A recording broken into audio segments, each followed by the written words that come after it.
Nature. But आपको कैसे पता कि ये टॉपिक है? बताओ।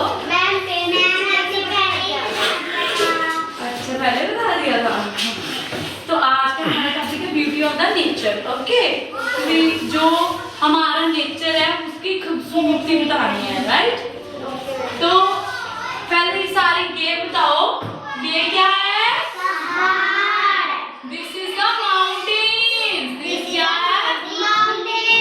इसको हिंदी में हम क्या कहते हैं? क्या कहते हैं? ठीक है, ठीक है। और ये क्या है? ट्री क्या है? ओके, तो ट्री से हमको क्या क्या मिलता है? क्या ट्री हमको ऑक्सीजन देता है और कार्बन